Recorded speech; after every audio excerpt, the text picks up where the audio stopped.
Fundraising Training. It's my pleasure to welcome you to our Nonprofit Empowerment Webinar Series. This is number 12 in the series, and today the topic is Government, Business, and Nonprofit Synergy. He's going to get a much fuller introduction a little later, but I can't think of anyone who has served with such distinction in each of those arenas, government, business, and nonprofit. So I'd like to welcome Dr. Henry Cisneros. Thank you very much for being part of our learning community today. Jim, glad to be with you. And let me just ask, before we get to more serious things, I know you got a big family spread around the country. How is the Cisneros family doing? Well, everyone is well. I am pleased that the same technology that allows us to join this way has made it possible for us to have a family Zoom meeting every Saturday afternoon at 3 o'clock since the start of the pandemic. So it's been a real treat to see the grandchildren and have everybody go around the horn and report on their week. And it's kept us very close through this process. That sounds like a great idea. Henry, our audience is composed of the real broad scope of the nonprofit community. We have executive directors, CEOs, directors of development. We have other staff members. We have board chairs, board members, volunteers. And we like to say it's going to take all of us. And I remember the wise president of the United States who made you his secretary of HUD put this line in his inaugural address. We don't have an American to waste. And we're saying we are excited about our nonprofit partners who are a part of this effort. I know too, it seems, how soon are we going to get the vaccine? How soon are we going to get to the other side? For those of you who love history, I love it maybe not as much as Dr. Cisneros, but don't realize John F. Kennedy laid out the vision of landing on the moon and returning before the end of the decade. He made that at Rice in Houston, Texas on September 12, 1962. And Henry will remember we were so far behind the Russians at that point. But guess what? We had government and business and philanthropy pulled together, and we won the space race in July of 1969. And so we're saying to our nonprofit friends, before this pandemic started, you were playing an essential role. And guess what? You are more essential than ever. And Henry, we've introduced this mantra that we begin each of our webinars. We'd like everybody to type in the words nonprofit strong. And Henry, what are we, by the way? Nonprofit strong. Correct. Andrea and I launched Eskin Fundraising Training in June of 2018. I had the privilege of working at 3 institutions of higher education and working closely with a lot of very distinguished business and community leaders. And I found them fearless in everything they had to do in their lives, with the exception of asking for a gift for their favorite cause. Right. So we decided to declare war on fear of fundraising, and that's what Eskin Fundraising Training is about. We have a monthly newsletter. In fact, some of you should have received it this morning. And by the way, we want to make sure you're in our database, not just to get that newsletter, but you'll also be invited to each of our webinars, which are going to be conducted every Wednesday between 4 and 5 Central Time. I was pleased to write my first book last year. It's a simple, quick read, 80 pages, and hope you'd be interested in it. We're exciting too about the programs we're having. We are trying to bring together the best subject matter experts to help share wisdom and experience with our nonprofit friends.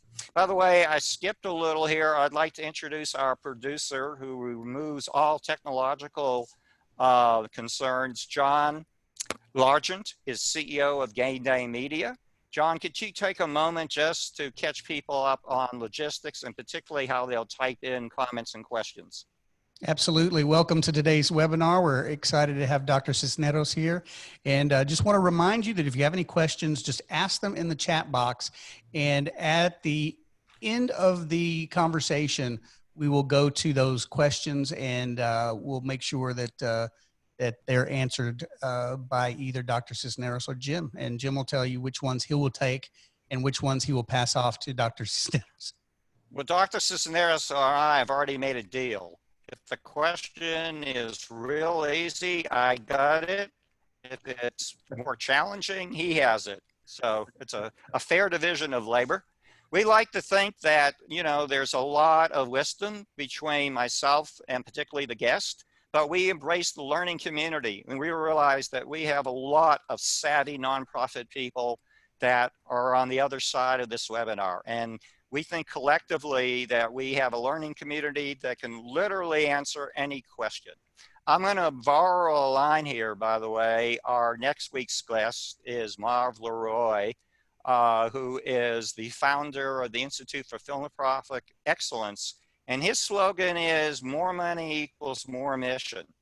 And remember, money is not the end. It is just simply a means to the end. And that's why, and also philanthropy is the giving of both time and money. By the way, Henry, yesterday was a very big day in philanthropy data. Annually, a report called Giving USA is released, and it was released something like 5 a.m. yesterday morning. And it is the gold standard as far as philanthropic data. And it reported on 2019, as you see here, philanthropy, American philanthropy totaled $400 billion. That's an all-time record. One other thing I want to point out, we had a very prominent philanthropy researcher, Melissa Brown, on, about 5 weeks ago. And she was quick to point out that philanthropy actually is responding more strongly during the pandemic than it did during the Great Recession. Not surprised.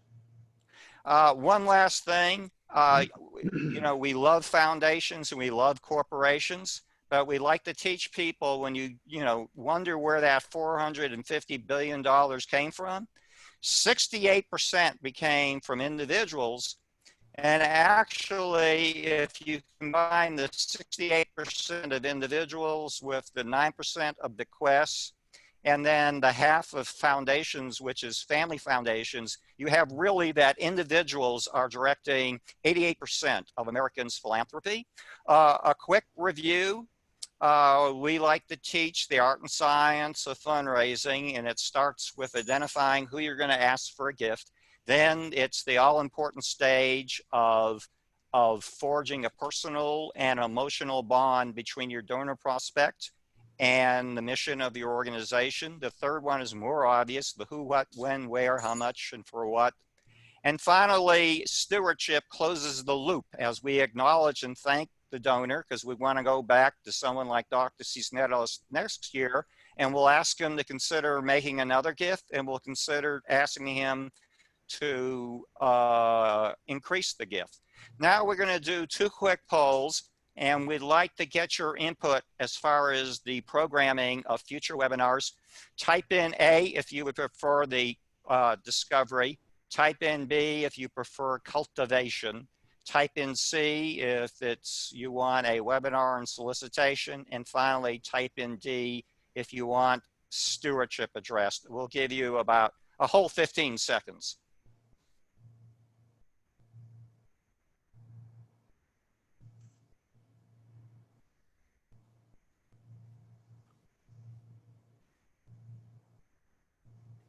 John, okay, and so let's see, John, this group is kind of divided between the beginning and the closing, of the process? That is correct. 29% each with A and D, followed by B and then C. And we got one more question for you. And would you vote A, the fundraisers are born, or would you vote B, the fundraisers are made? Type in A or B.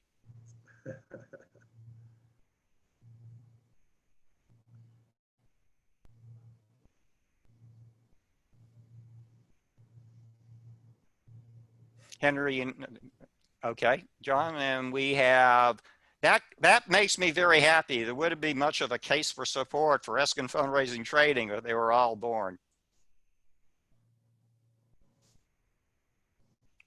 We like to say that we can take any volunteer that has a knowing head and honest heart for their nonprofit, that with training, we can make them very effective fundraisers.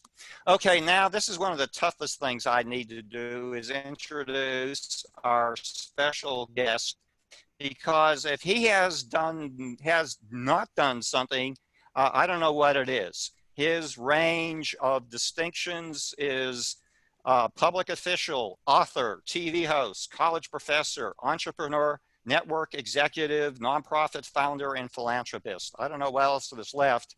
Also, however, wanted to brag when he was served as mayor of San Antonio, he made a commitment to try hands-on at all the different city jobs. And that included, was it not Dr. Cisneros, sanitation worker. And I obtained a copy of your performance evaluation, and you got a solid B. You were given an A for enthusiasm, but a C in technique. Now, as everyone knows, Dr. Cisneros served with great distinction and brought great growth and distinction to San Antonio between the years of 1981 and 1989. He became the first Hispanic mayor of a major U.S. city. And then he was tapped to be U.S. Secretary of Housing and Urban Development between 1993 and 1997.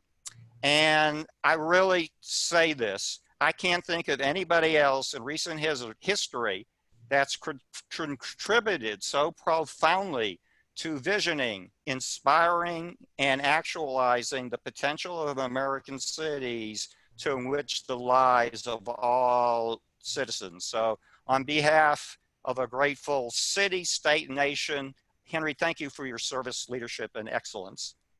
Let me just, before, there's so much to say, I don't know if everyone knew this, but he was recently named by New York Governor Andrew Cuomo to serve on a special panel that's tasked on how to reopen that state. And also I wanted to say, as nonprofit community, Henry's one of us. He and his wife, Mary Alice, formed American Sunrise in 2001 to create communities where working families and housing and economic and educational opportunities could be provided in at-risk neighborhoods.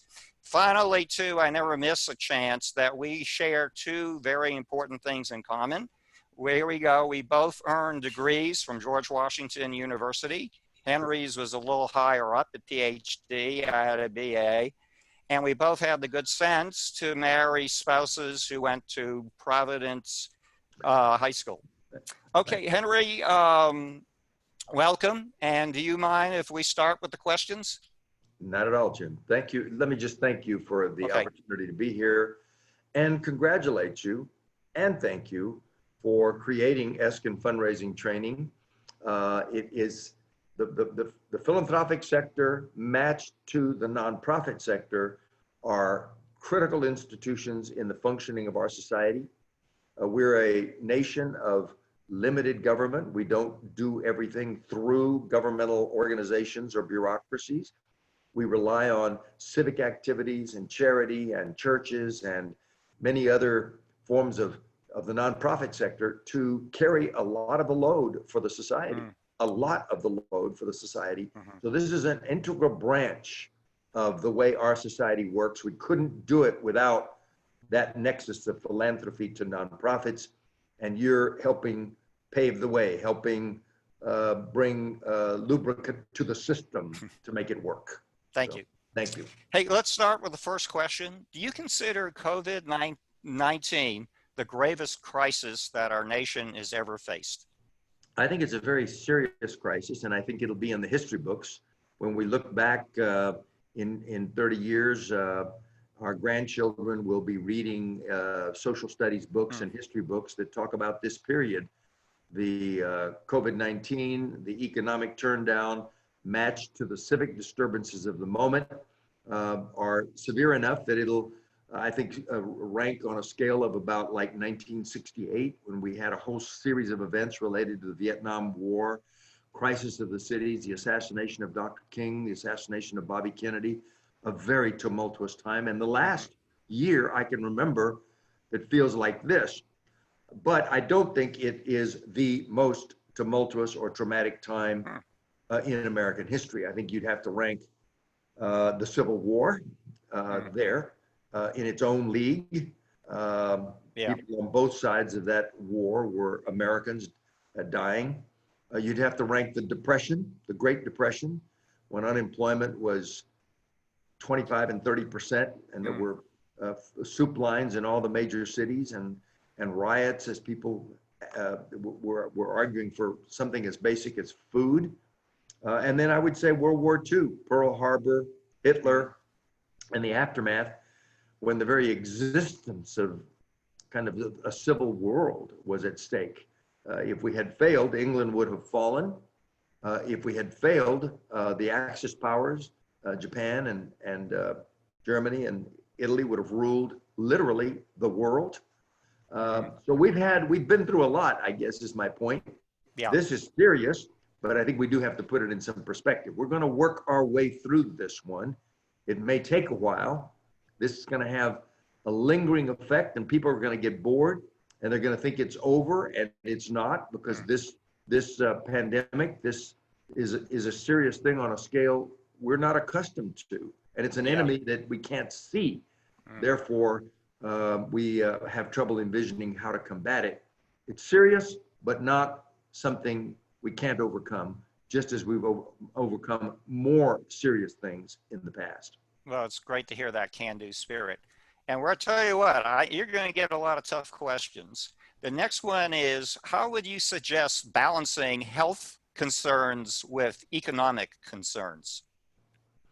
Well, obviously, we don't want people to suffer unnecessarily from this virus or any other disease, and we certainly don't want people to die. And this is a very serious disease that causes a lot of suffering. I can't imagine the circumstances of people who've been on a ventilator for 14 days or 20 days, and many of those have died. So the health concerns are paramount, but in this case, they have to be balanced against the fact that we can't destroy the economy of the country.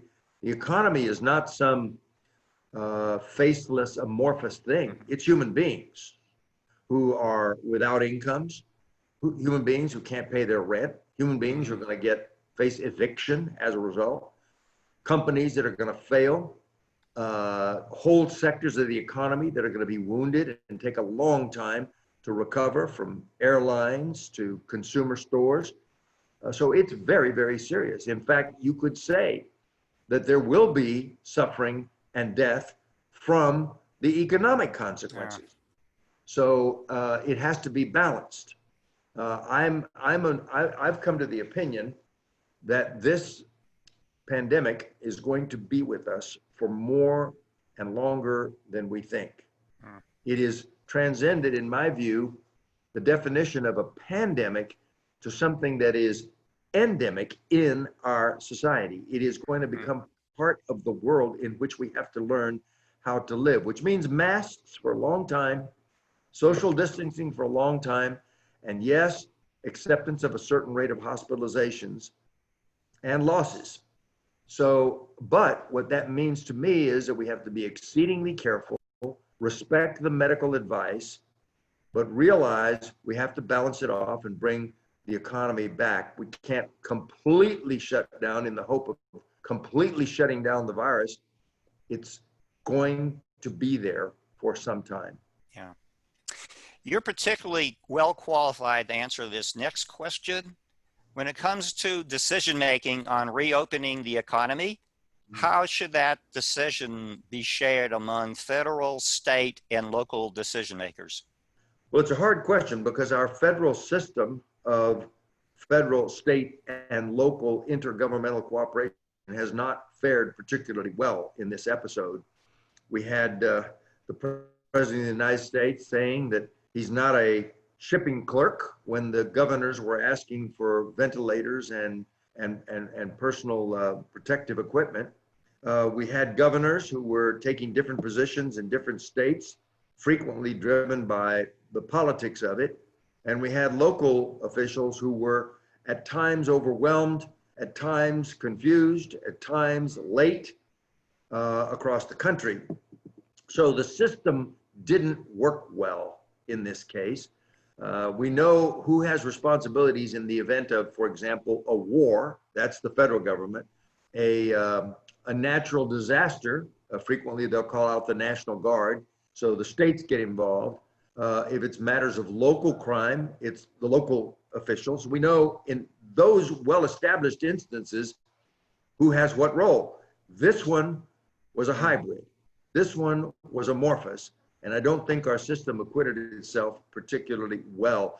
The lesson we should take from this is that we have to prepare for the next one, because there are going to be other pandemics. We now live in an interconnected world where people are tied together literally within hours across continents and across oceans by an intense network of international travel. We have people who have business reasons and personal reasons and recreational reasons to travel from one place to another. We have diseases that were once cooped up in the Amazon forests or in remote areas of Asia that are being forced out as urban development and roadways and infrastructure upset their habitats and bring them out. Monkeys, bats, insects that are carrying those diseases. I'm told there are places in the world where there are still bacteria that have never confronted human beings, and they will as we upset the habitats for their carriers and bring them into contact with human beings. So this is not the end of the cycle of new viruses, bacteria that we're going to confront, and we must establish some protocols, some methods, some preparation. It's hard to get human beings in any nation to think ahead because it's not an evident threat. And there's always something more desirable and seemingly worthy of funding at that moment than the threat of some future possibility. When I was Secretary of HUD, after the Northridge earthquake, I advocated in California for more preparations for earthquakes. But as soon as the memory fades on the last one, people think there are higher priorities at the moment than doing something like strengthening buildings or creating life-saving systems for the next earthquake. But I think we're going to have to mature and figure out that it is just around the corner and it's inevitable. Today's session, of course, is titled Government, Business, Nonprofit Synergy. Can you take a moment and describe how you think each of those three critical players, government, business, and nonprofit, can contribute to overcome the crisis? This crisis? Yes.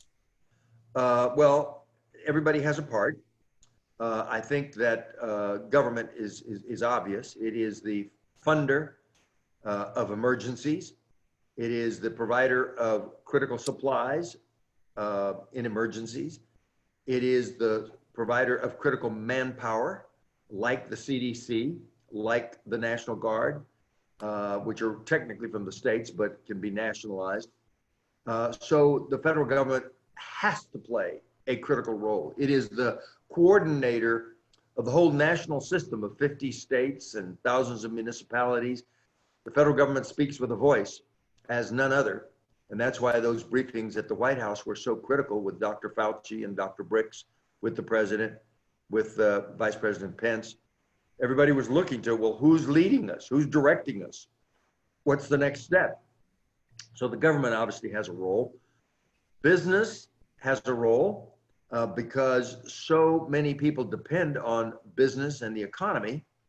And so business has to be a part of the equation, agreeable to closing and keeping people home, agreeable to starting back on with care and precautions, Uh, and some parts of business are just as important as the government itself. Mm. The food supply system, Mhm. all business. Entities like Yeah. HEB here in San Antonio. I wrote Craig Boyan, the Yeah. president of HEB, in the midst of the pandemic, thanking him for behaving more like a public utility than a Yeah. groceries company. Yeah. Because think of it, Yeah. one of the most absolutely critical things that Yeah. San Antonians depended upon was getting food and other essential hygienic and other supplies. And they had to go through great lengths, rationing the number of people who could come in the store, requiring employees to wear masks. But it's much more than just meets the eye. It's more than the produce in the HEB store. It's the trucks and the warehouses and the food production behind that. So business, gasoline stations, pharmacies, doctors and private hospitals, all of those had a critical role in the pandemic. And then among the nonprofits, well, we saw the heroic work that the food bank did Oh, here in yes. San Antonio. That picture that made headlines all around the Yeah. world of 10,000 cars lined up Mm. on the day that food was made available at the food bank. So it is clear all three sectors had a role and have a role in an emergency like this. Right. Hey, as a student of history, what lessons do you think some of the great presidents of the last century would teach us about handling this crisis? And I'd like you to focus on three presidents, starting with number 35, JFK, and then LBJ 36, and then President Ronald Reagan with number 40. So JFK, LBJ, Ronald Reagan. Well, that's a hard question, even for a student of history. And I would say no one in the world would ask that question but Jim Eskin.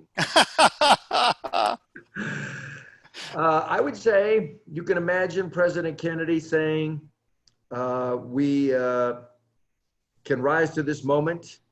Other generations have faced challenges. This is our challenge. We must work together and unify. And so he would be inspirational and challenging. He once said, we do this not because it's easy, but because it's hard. Talking about the space program. And then, of course, as you said earlier, he set those goals that were aspirational for landing on the moon by 1969. And lo and behold, Yeah, we did it. we did it. And so in this case, he would say something like, we will mobilize all the resources of government to produce a vaccine before the end of the year. And we will mobilize all the resources needed to treat those who need the treatment. So you would get that kind of hands-on, can-do, short-term, Right. goal-oriented action. President Johnson, I think, would say he was the master of the Senate, the master of the legislative process. He would say, I have convened the Congress to pass the legislation that we need immediately that will mobilize our pharmaceutical industry to produce the protective equipment that we need. We will have it out of committee and be voted on the floor by next week. And I will sign the legislation before the week is out. And he would have, just as he did the Great Society programs of voting rights and civil rights and educational programs in the 1960s. President Reagan, I think, would inspire us as Americans and say something like, Americans have never met a challenge that they couldn't address. And this is the moment in which all of us are called to rely on the grit and courage of previous generations.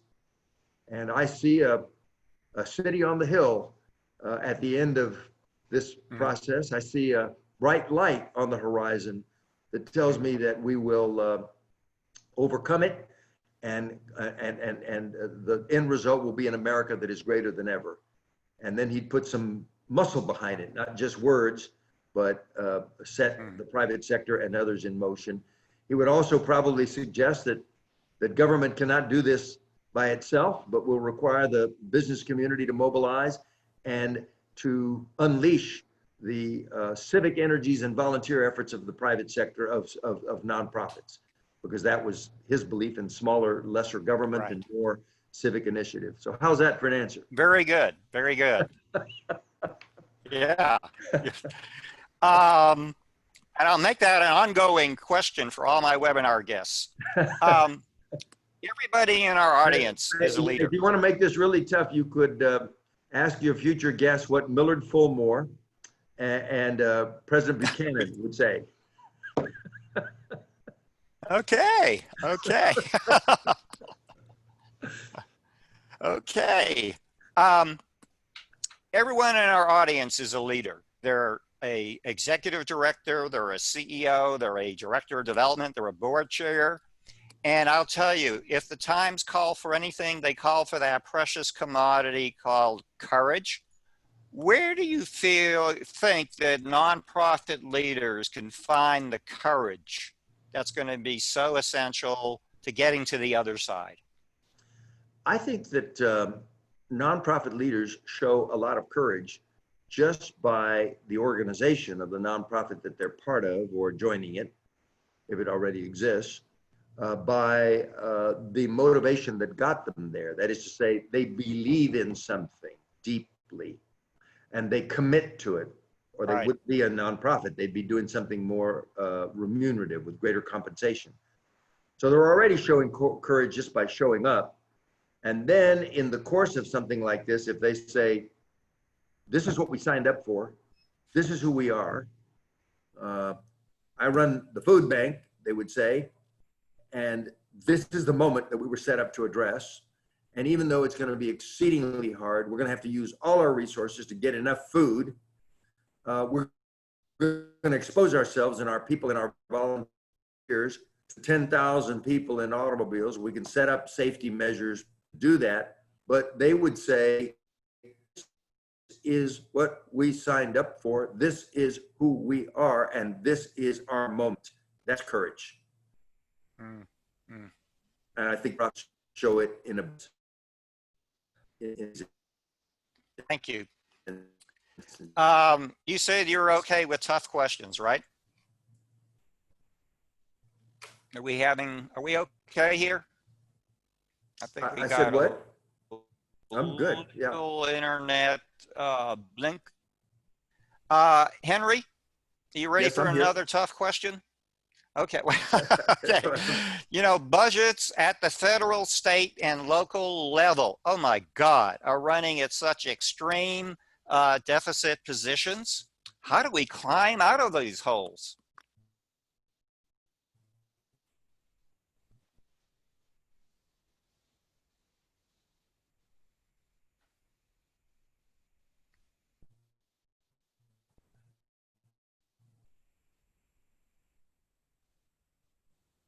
Folks, just a moment. I think we're having a little internet stabilization challenge right here.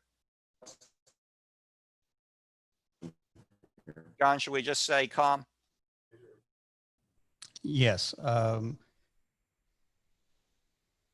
not having any issues on my end, and I can see you just fine, Jim. Yeah. Maybe on Dr. Cisneros' end, but it looks like they're coming back. Okay. Am I back? Yeah. I thought you were afraid I was going to ask another question about, was it Buchanan, Polk? I'll add Polk and Buchanan. But this is a tough question. We are running at every level, federal, state, and local, at extreme deficit positions. Extreme deficit positions. How in the world do we climb out of those holes?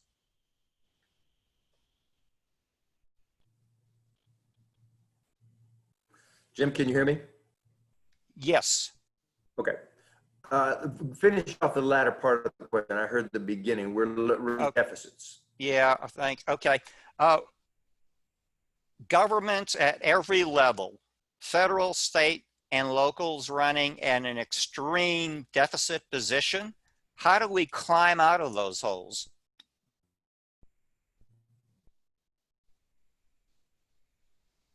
It's going to be tough. It's going to be long. It's going to be a challenge.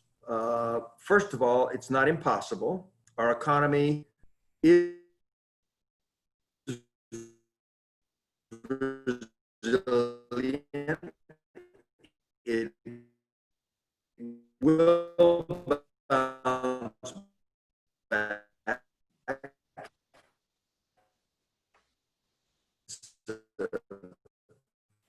It's a part of our economic system, and in an emergency, as in, we have to deficit spend, and this was a war for us. Our states cannot fund in deficit. They have to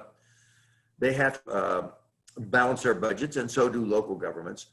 So they have to make some hard choices and cut some things in order to fund priorities, as we're seeing in San Antonio, with some projected $200 million budget caused a budget shortfall caused by the loss of sales tax principal. We heard as well, that increase in property values and et cetera. So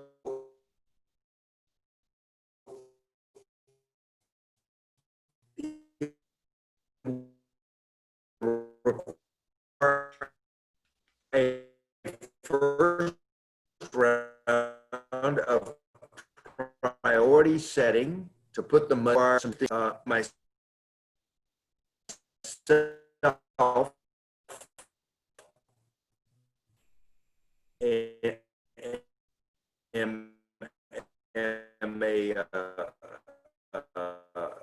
I've watched that closely because I shared that's just not going to happen in that time frame. So it is of priority setting and focusing on the emergency. Gotcha. The emergency realities. Henry, a couple of weeks ago, you wrote a very moving op-ed in the San Antonio Express News, and it had the title, "We Flatten the Curve, Let's Crush Poverty." With budgets, again, running in such deficit positions, how do we harness the resources to fight poverty? First of all, we can do a better job of targeting the kind of poverty we want to address with governmental resources that already exist. That is to say, the city, the county, the school districts, the community college. There's a lot of resources that we can put to work applied more precisely. I think that's an important job. I suggested to the county judge as we wind down the pandemic, although it's not winding down, but through this period when they can get their head above water and focus, one of the first jobs will be really create some thought, some device, like we did with Target 90 and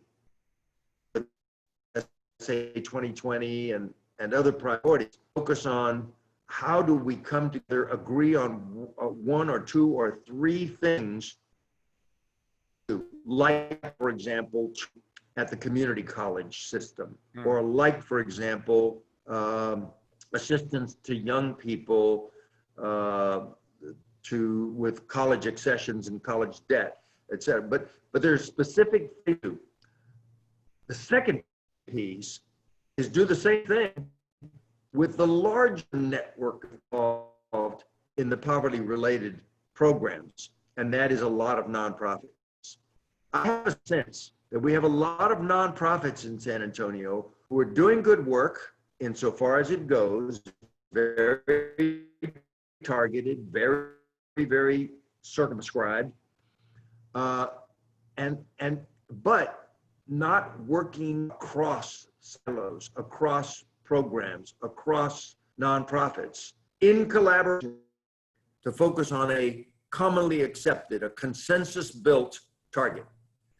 And as a result, we have a lot of programs that are they're well-intentioned, doing good work, spending money, but it's just a drop of food costs in the vast solution. And that is, I think we gather, I think United in San Antonio, I want to commend them for beginning to target. They have what they call impact councils, and they've Right. divided on 4 areas, including related to education and training, related to families in dire need, trying to take existing member nonprofits, and with the money they get through the United Way focus on particular objectives, particular pride, not just United Way, but the city's allocation of BG monies, and some of our privately initiated contributions through philanthropy. That would be a way in which we could begin to address poverty as we never have before. Good. I think that could be done. If I were, I don't want to be presumptuous, but Yeah. if I were mayor today, I would see the opportunity to put some sort of a overarching steering committee, try to engage everyone of goodwill who would be part of such a targeting system, and try to take that vast source of dollars. There's a lot of dollars out there, and try to point them. And some nonprofits might have to minutely change their focus in order to accept a part of that responsibility. But it seems to me there's some cities in America that are going to figure this out. In some parts, it's part of the concept called collective impact. Mm-hmm. And that's what I think. That's my answer to your question. Okay. Tell you what, I have a few more questions, but if it's okay, why don't we see, John, do we have some questions from the audience? Yes, we have quite a few. The first one comes from Deborah, and she is asking, what type of hybrid business model would you recommend for a nonprofit that would like to expand into the business sector? That's a tough one, so that goes to Dr. Cisneros. I think there's a lot of nonprofits that use the market and behave like businesses, but for a beneficial purpose. One that I would cite as an example is the Restore effort of Habitat for Humanity that takes in gifts of furniture and mattresses and all kinds of things, and then sells them and reinvests the money in buying new things and building up their distribution capacity. But they function like a business. I mean, if you go there, you think you're going to a Home Depot or a Lowe's or something like that, a building products, furniture store, right? But it is a nonprofit. There are others that do the same thing in the housing sector. They build houses, and then they try to do it efficiently. And then they bring people in who can pay something. It's not a gift. They have to pay something for the affordable unit, and they take that money and reinvest it to build more. And so they're not taking a profit, hence they're nonprofit, but they are producing efficiently. I was vice chair globally of Habitat for Humanity, and Habitat is in the United States about the 7th largest builder in America, right up there with Lennar and D.B. Horton and KB Home is Habitat, because they've got this business model down pat, and they are able to produce a unit that is normally thought of as produced by a profit-making company. It's that quality, it's that good, but it's done by a nonprofit. I hope that answers the question.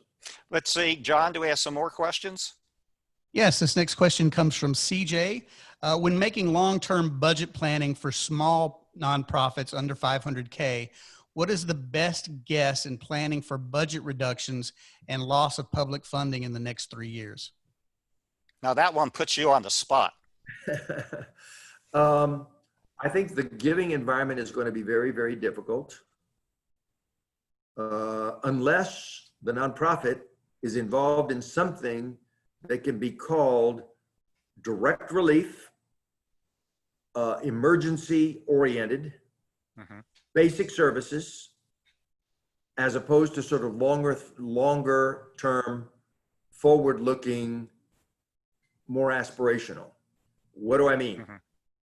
I talked to a friend of mine who was running a nonprofit that does motivational programming for children to aspire to college. And he was offering that service to schools around the community and had put together a program that was very robust. Some 40,000 students were being exposed to his program. His annual budget was $1.4 million. He had gotten a grant from a major foundation for $700,000. They called him in the midst of the pandemic and they said, we have to reduce that $700,000 to zero. Oh boy. Because it's a forward-looking aspirational program. We need that $700,000 to feed people who are without food, right? And then the school districts called him and they said, we've been funding the other $700,000 and we appreciate your service, but it's not a priority at this time.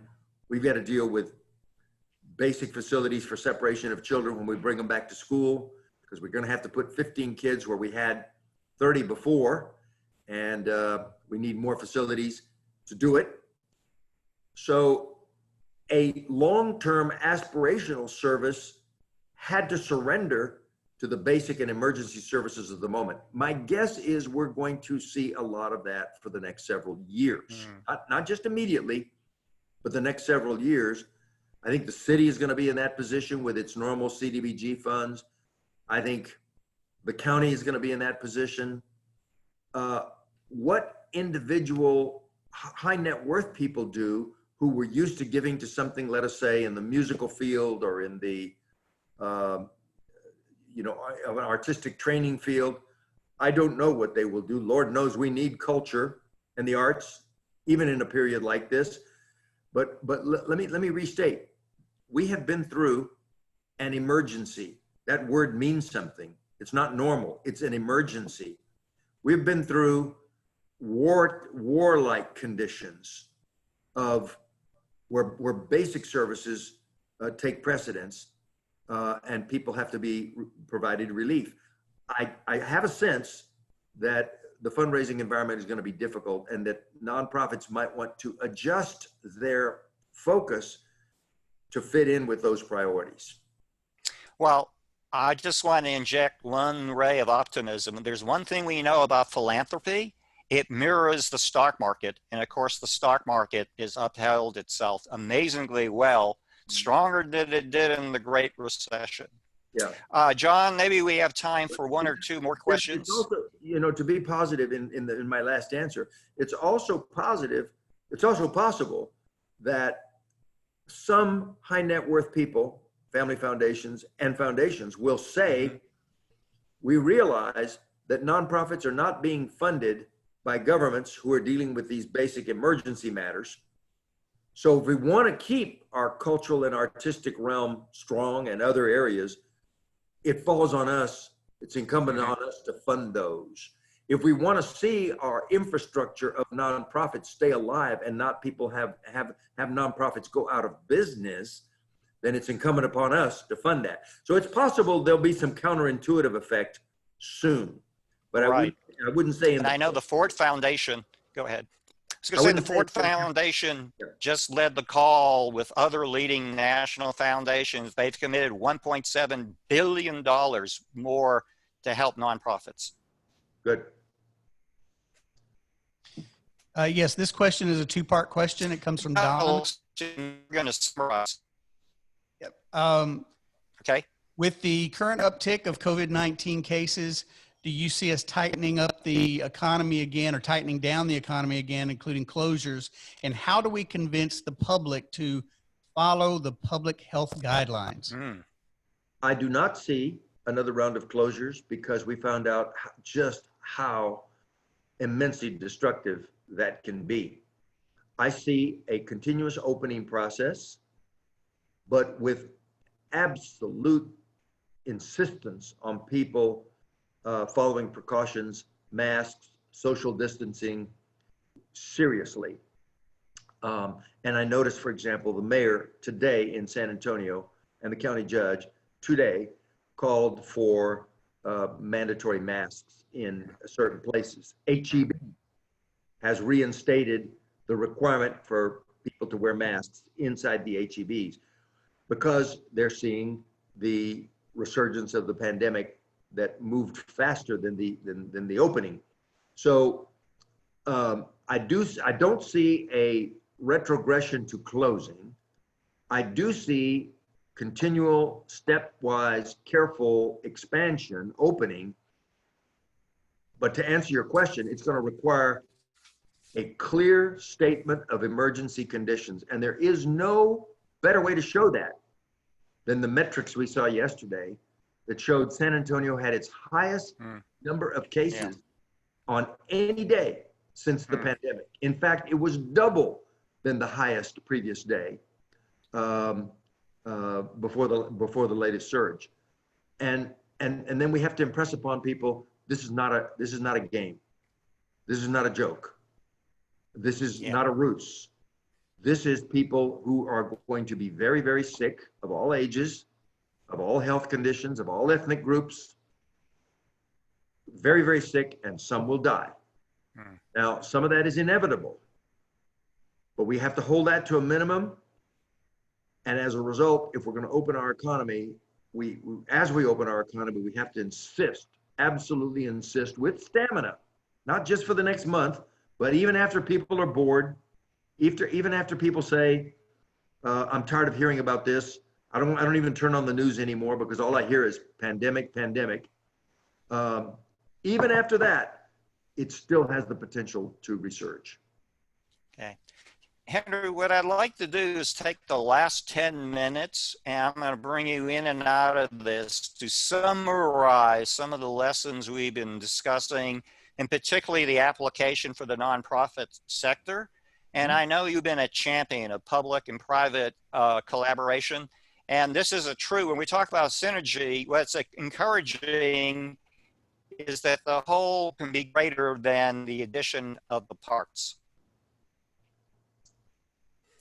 And we said before, we don't have an American to waste. And I think in the nonprofit community, you should look broadly at engaging all your stakeholders.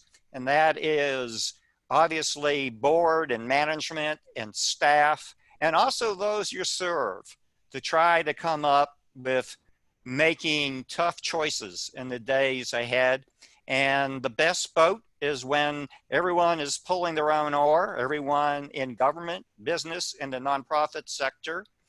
Henry, you were saying that government has to be the primary funder. And we've seen more dollars than, I guess it would dwarf what was committed in World War II. Business is so important to be a source of capital and to help reinvigorate the economy and the resumption of jobs, be it that at home or going back to the offices. And of course, nonprofits have a huge, huge role to play in serving special needs. Nonprofits were essential before this, and we like to say they are even more essential right now. You talked about the balancing act of health and economy, which is a difficult one. This is going to be a time of making difficult choices. We looked to some of our past presidents. President Kennedy found the words to raise our aspirations. He was followed by President Johnson. Somehow, Henry, I would say LBJ getting up close to a leader probably might be compromise social distance and grab their tie. And it would go to the opposite party and grab their tie, maybe even a world leader, but things would be getting done. And of course, was the incredible optimism of President Reagan, had much to say. And I've heard you talk about courage. Each of our nonprofits is led by people who commit two precious resources, their time and money. And they believe that their causes are very, very special. And if they put their hearts close to those causes, they will find the courage to do more and greater things. And again, I admire your vision, saying, I want you to take another minute talking about this as an opportunity to address the challenge of poverty. Well, that's pretty amazing that you've been able to pull all that together and find the right words and find the right graphics to match your summary. I'm impressed. My wife came up with the graphics. But would you have, and again, to talk about the challenge of somehow how we can marshal the resources to fight poverty? Well, Jim, let me just, if I may digress for a moment from your question to just Sure. spend a moment of transparency here, because I don't want our audience to hear us today, then read something in tomorrow's newspaper. Last evening, I was walking out on the track at my neighborhood high school, and I got a call from Elaine Ayala of the Express News. And she said, I'm going to ask you a direct question. You don't have to answer, but if you answer, please answer me honestly. Have you or have you not had indication that you had the virus? And I said, Elaine, and she describes how I paused for a moment because I wasn't sure how much I wanted to answer. But my answer is the following. I went to my doctor, we had a conversation, and he said, you know, it might be useful for you to come in and have the test. So we did the swab test, and it showed that I did not have it at this time. I do not have the virus. I'm not infectious. No indication of it. By the way, But he said, you see, how about a fist bump on that? but he said, I want you to take the blood test so we can just determine whether there's any further reason to be concerned. And the blood test showed that I have the antibodies, which meant that I had the virus at some point. As near as I can recall and look back, probably in February, I was in New York and I had this incredible bout of exhaustion and night sweats. Didn't know what it was. The country didn't know what it was at that point. But it's very possible that that's when I acquired the antibodies to fight it, came through it without hospitalization or anything of that nature. And we don't know what it means to have the antibodies. Normally with a virus, you are immune after that. But with this virus, no one knows for sure. So the points that I've made today, Jim, are in part inspired by that knowledge, that experience, and my absolute conviction that we have to be super careful and that it's going to be around for a while. Right. And that all of us, including the nonprofits, have to, one, live in that world of caution, but also live in a world where our goals all are toward this dual challenge of health and economics, of beating the virus and putting people back on the track toward self-reliant lives. So I speak from that platform. Thank you for your candor. Mm-hmm. We're going to go to our hurry up offense, okay? And if it's okay, we've run every show. And I think you were mentioning every nonprofit needs to really examine their mission and how their mission is really, first of all, how their mission is unique. Because I always like to say it's tough being a donor. You're not choosing between the good and the bad. You're choosing between the good and good. So what can your nonprofit say that nobody else can say? And now you probably have to tweak it. And how is your nonprofit addressing the crisis we find ourselves? Because ultimately, everybody who donates their time, go ahead, Henry. I was just going to say, I think the object lesson for me, the pointed lesson in your words is the times have changed. They are not going to be the same. Yes. If you think you can be doing things exactly the same, either raising money or deploying programs the same, you probably are making a mistake. You have to go through the hard, wrenching experience of asking, how does what I can do, my unique gift, my unique ability matter in the new setting? What are the elements of the new setting? What are the elements of the new setting? How do I fit? Exactly. And I'd like to point to these three questions here that every nonprofit has to bring its major stakeholders together and to answer. What void does your nonprofit fill not met by any other organization? How do you all contribute to improving the quality of life of others? And if your nonprofit didn't exist, what would happen to those who you serve? I'd like to say that this is not the time to let your foot off the fundraising gas pedal. As we said, the stock market is held remarkably well, and actually philanthropy to this date is responding with more gusto than it did during the Great Recession of 2008. I think, Henry, you made a big point here. You better focus on your essentials. Exactly what is so essential to your mission. And another obvious lesson is to keep in, not to decrease it or even maintain it, but you should be increasing your level and volume of communication. Henry, I think you pointed out that nothing lasts forever. We are going to get to the other side of this, and there is something that everyone can do. This is a time in which we're hearing a lot of harsh news, and to the extent that your nonprofit can focus on the heroic contributions of your staff and your volunteers, do that. And I always like to come back. One of our colleagues, Laura Frederick, said, remember, when someone gives their time and money, you are not taking something away from them. You are actually giving them an opportunity to feel better about themselves. And you should be asking yourself, how can we inspire about what their gifts will do now in this world we're in? And Henry, one of my favorite quotes is from the late poet Maya Angelou.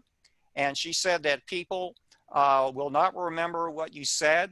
They will not remember even what you did. They will never forget how you made them feel. And our job in nonprofits is to make the donors feel like the most important people in the world. And finally, I like to give a money back guarantee. Okay, the more you ask, the more you get. Would you agree with that, Henry? Yes, sir. Yes, sir. Yeah. Absolutely. Okay, finally, I use this quote to close out things, but Henry, whoops, I'm going to go back. This almost gives me goosebumps. This was John F. Kennedy addressing the commencement at American University on June 10th of 1963. And he said the most basic common link is that we all inhabit the small planet. We all breathe the same air. We all cherish our children's future, and we're all mortal. Henry, when I read those words, I think like he is speaking to us right now at this moment. No question. You're absolutely right. So I'd like to thank Dr. Henry Cisneros for sharing, not just sharing his wisdom and his insights, but his half century of leadership and service and excellence to make the world better. But guess what, Henry? We need you even more now. So thank you for everything you've done to improve the lives of San Antonians, of Texans, Americans, and people around the world. So Jim, I want to thank our producer.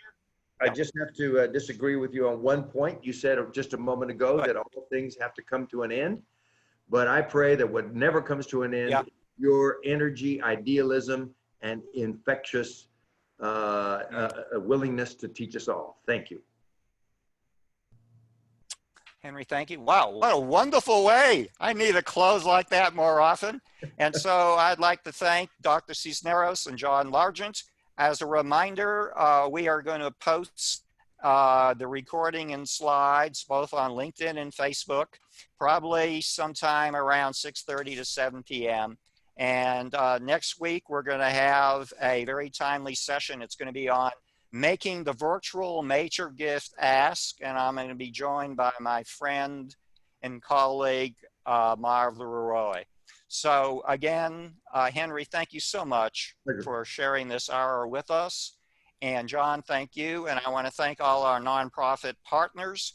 And together, we shall overcome. Thank you very much. Thank you, Jim. Thank you, Henry. This was great. John?